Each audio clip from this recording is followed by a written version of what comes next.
O pastor Rodrigo Silva, sem sombra de dúvidas, é um dos pastores mais influentes e mais presentes nas redes sociais. Mas o que talvez muita gente não sabe é que ele já teve um período muito tenebroso na sua vida. Uma época difícil, uma época angustiante e uma época de total abandono do mundo, de si e das coisas de Deus.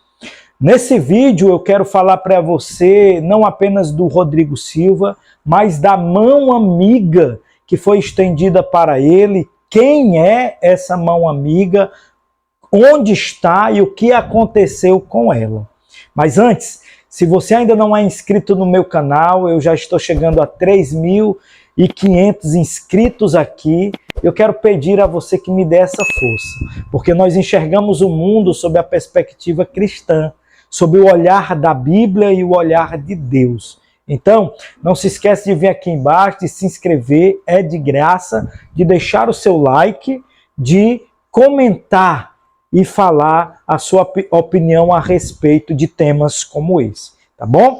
Vamos ao vídeo, assista esse vídeo dessa entrevista do pastor Rodrigo Silva para o podcast, o Flow Podcast, o maior podcast aqui do Brasil, e a gente vai reagir sobre isso. Olha, é a primeira vez que eu conto isso em rede, hein? Da hora. Mas eu tive que fazer terapia para contar isso aqui. Poucas pessoas sabem disso. Eu estava numa clínica tratando da minha depressão. Eu estava numa depressão tão severa. Realmente falar sobre esse assunto é um tabu, né? Falar sobre depressão ainda é um tabu para a nossa sociedade, para o contexto religioso até. Muitos tratam como influência de males espirituais e coisas do tipo. Outros falam de possessão. Enfim, é um assunto que ainda é muito tabu. E a gente parabeniza aqui ao Rodrigo Silva pela sua coragem, né? E abre porta para outras pessoas que sofrem buscarem ajuda e socorro como ele buscou.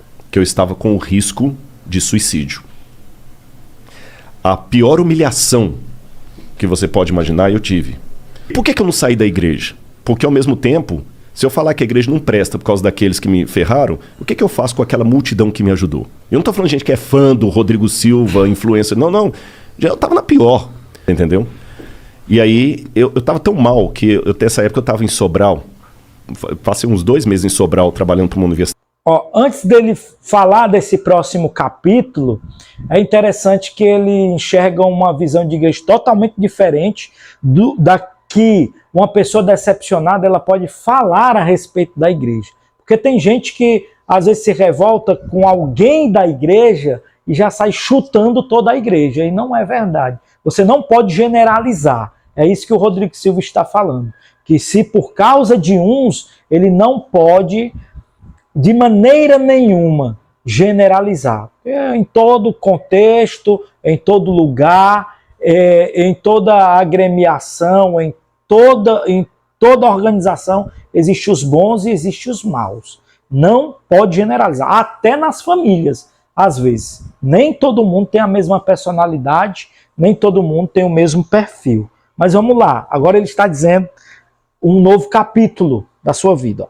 Lá numa licença, um sabático, e o dono lá, que é muito rico, viu que eu fiquei tão mal que ele me pegou, botou no avião particular dele. Eu só lembro de uma cena assim que é interessante, a depressão. Eu nunca fiquei bêbado, mas eu deduzo que é mais ou menos aquilo, porque eu não lembro detalhes, eu lembro flashes. Entendi. Você entendeu? Eu lembro do Dr. Oscar, lá de Sobral, gente fina demais, muito bacana. Ele, Rodrigo, você vai para São Paulo, lá pro Cevisa. E eu lembro que ele pegou um dinheiro e botou no meu bolso, e eu lembro do valor, era R$1.000. Eu falei, doutor, não, põe aqui que você precisar de alguma coisa. Que é assim que eu... E o piloto dele trouxe, e eu já não lembro mais nada. Eu lembro eu no quarto.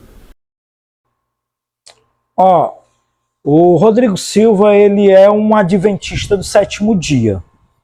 Ele faz parte da igreja adventista do 7º dia. E a Igreja Adventista do 7º Dia, pelo Brasil, ela tem associações, faculdades, porque eles se dedicam muito à área do ensino. E esse capítulo da vida dele, passado por essa doença, esse período de depressão, ele veio parar em Sobral, uma cidade a 230 quilômetros de Fortaleza, a segunda cidade mais importante do estado, atrás apenas da capital, claro. E aqui ele achou uma mão amiga que ele citou nesse vídeo. O dono da faculdade, essa faculdade que eu estou passando para vocês aqui, esse prédio imenso, essa grande estrutura, Dr. Oscar, né? Dr. Oscar. Ele menciona que ele o ajudou em um pior momento da história, da sua vida, estendendo a mão, dando o auxílio, o socorro para ele. E você vê que não é ironia do destino, mas é porque as coisas de Deus, ela tem um ciclo chamado ciclo da semeadura. O que você planta, você vai colher. Tudo isso foi por volta de 2020, do ano de 2020. E esse homem estendeu a mão para o Rodrigo Silva, no estado do Ceará, no interior do Ceará. Ele deu aulas na cidade, na faculdade, mas houve um momento que se tornou insustentável. E aí ele colocou ele no seu avião particular, deu dinheiro para o seu tratamento, e hoje está aí o Rodrigo Silva, totalmente curado, né, livre desse problema, e ele está aí recuperado. E quem o ajudou? Como está? Aqui está a foto desse homem, é um grande empresário da cidade, e hoje ele é prefeito da cidade, né? Para você ver que em 2024 ele concorreu ao pleito e ele venceu. Hoje ele é o prefeito da cidade. Não é que alguém vá fazer algo por outra pessoa sempre esperando a recompensa. Nada disso. A generosidade não é isso. A generosidade, ela fala de ser espontâneo, de ser algo voluntarioso. Porque a generosidade, ela é como um bumerangue, que você atira e ele volta justamente para a sua mão. Preste atenção que em Mateus capítulo 7, versículo 12, o Senhor Jesus ele diz assim: portanto, tudo o que vocês querem que os homens vos façam, fazei-los também a vós, porque essa é a lei e os profetas. No momento mais difícil, esse homem ajudou a quem estava precisando e agora ele é recompensado por tudo aquilo que ele havia semeado. Que Deus abençoe a todos vocês que ficaram até o final desse vídeo. Continue orando por nós e muito obrigado pela sua companhia aqui.